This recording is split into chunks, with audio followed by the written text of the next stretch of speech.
సచిదానంద సద్గురు సాయినాథ్ మహారాజ్కి జై. శ్రీ సాయి సచరిత 714 పేజీ 49వ అధ్యాయం స్టార్ట్ చేసుకోబోతున్నాము.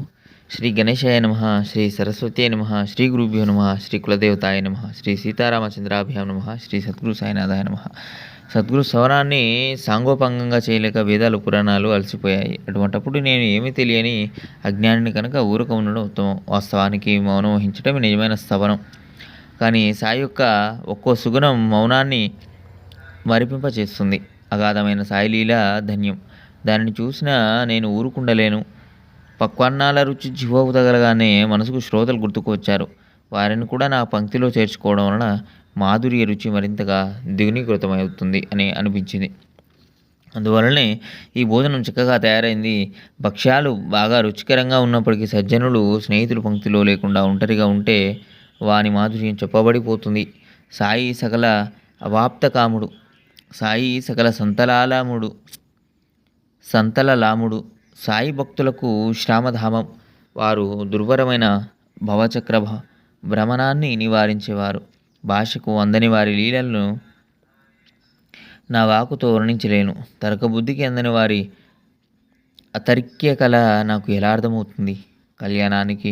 కళ్యాణప్రదమైన సాయి ఈ గ్రంథాన్ని పూర్తి చేయడానికి కృపతో తమ కథలను గుర్తు చేస్తారు. అగాధమైన వారి మహిమలను వర్ణించను ఎవరు సమర్థులు? పరావాక్యే వెనుకకు తిరిగిపోయినప్పుడు ఇక పశ్యంతి మధ్యమాల మాట ఎవరు చెప్పగలరు? ఆ మూడు నోరు తెరవకపోతే నాలుగవదైన వైఖరి ఏం చేయగలదు? ఈ విషయం నాకు బాగా తెలిసిన నా మనసు ఊరుకోవడం లేదు. సద్గురు చరణాలలో తల్లీనుడు కాకపోతే ఆత్మ యొక్క యథార్థ స్వరూపం చేజిక్కదు. సత్పురుషులు సాక్షాత్తు శ్రీహరి స్వరూపులు. వారి అనుగ్రహం కోసం ప్రార్థించాలి. గురు చరణాలయందు ప్రేమ, దీనిని మనం సంపాదించుకోవాలి.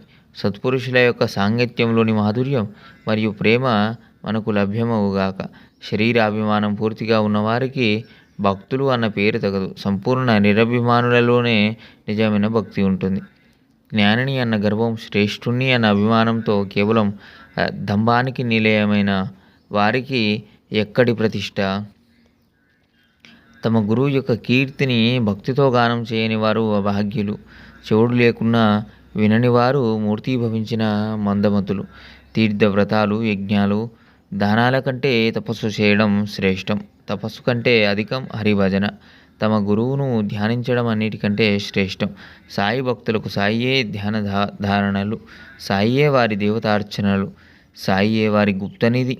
ఆ నిధిని కృపణత్వం లేకుండా అది రక్షించుకోవాలి. నాకు ఒకప్పుడు బద్ధకం కలగవచ్చు, కానీ అంతర్యామి అయిన సాయికి అలసట లేదు. నేను కథలను మరచిపోతే వారు నాకు సమయానికి సరిగ్గా గుర్తు చేస్తారు. ప్రశాంతంగా ఒక్క క్షణం కూర్చుందామనుకుంటాను, కానీ నా కోరిక సాగదు.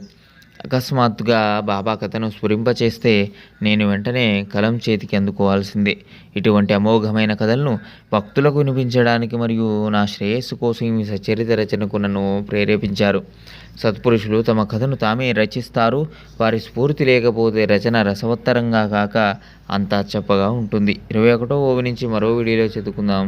సచ్చిదానంద సద్గురు సాయినాథ్ మహారాజ్కి జై. ఓం నమః శివాయ. హర హర మహాదేవ శంభో శంకర. లోకా సమస్తాం సుఖినో భవంతు. ఓం శాంతి శాంతి శాంతి.